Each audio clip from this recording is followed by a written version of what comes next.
জুমার দিনের প্রথম সুন্নত হচ্ছে জুমার দিনের ফজরের নামাজটা জামাতে পড়া। জুমার নামাজের প্রথম সুন্নত হচ্ছে ফজরের নামাজটা কি পড়া? জামাতে। আফদালুস সালাওয়াত ইনদাল্লাহি সালাতুল ফজরি ফি ইয়াউমিল জুমআতি ফি জামাআহ। বিশ্বনবী বললেন জুমার নামাজের 15টা সুন্নত মুখস্থ রাখতে হবে। 1 নাম্বার সুন্নত ফজরের সালাত জামাতে পড়তে হবে।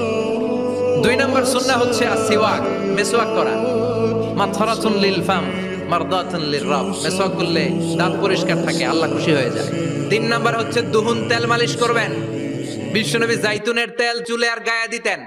বিশ্বনবী বলতেন ওয়াদাহিনু ফাইন্না ফিত তাদহিনে বারাকাত, তেল খাও, তেল দাও, তেল মালিশ করো, তেলের ভেতরে আল্লাহ বরকত ঢুকাইয়া দিছে। 4 নম্বরে আত্তিব, জুমার দিনে সুগন্ধি লাগিয়ে যাওয়া সুন্নাত। লাগাবেন? লাগাতে রাজি আছেন? বিরাতু আইনি ফিস সালাহ, নামাজের মধ্যে যখন আমি দাঁড়িয়ে যাই আমার চক্ষুটারে ঠান্ডা করে দেয় কে? আবার বিশ্বনবী বলতেন আরবাউন মিন সুনানিল মুরসালিন, 4টা সুন্নাত সব নবীদের সুন্নাত। 1 নম্বরে আল হায়া মানে লজ্জা। আরেক বর্ণনা এসেছে আল খিতান মানে সুন্নাতে খাতনা, এটা সব নবীদের ছিল। আর সেওয়াক, সব নবীরা মেসওয়াক করেছেন। আর তিব, সব নবীরা আতর লাগিয়েছেন। আর নিকাহ, সব নবীরা বিয়েও করেছেন। চিল্লায় পড়েন আল্লাহু আকবার। লিবাস আহসানা সিয়াব, সুন্দর জামা পড়া। নট নেসেসারি যে নতুন জামা হতে হবে, পুরাতন জামাও ধুয়ে আয়রন করে পরলে একটা সৌন্দর্য আছে না নাই? এরপরে ইকসারুস সালাহ আলান নবী, বিশ্বনবীর উপর বেশি বেশি দুরূদ পড়া।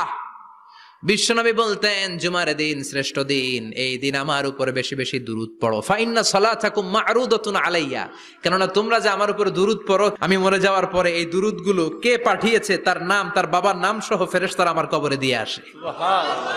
এরপরে বিশ্বনবী বলতেন জুমার দিনে সূরাতুল কাহাফ পড়বা, কাহাফ পড়া সুন্নাহ। সূরাতুল কাহাফ পড়তে রাজি আছেন? রাজি আছেন তো? 18 নম্বর সূরা, কোরআনের একেবারে মাঝখানের সূরা। এরপর আত-তাবকির ইলাল মসজিদ, মসজিদে আগে আগে যাওয়া সুন্নত। আগে যিনি যাবে উনি কি পাবে? তারপরে গরু, তারপরে বকরি, তারপরে মুরগি, মুরগির পরে ডিম না আন্ডা?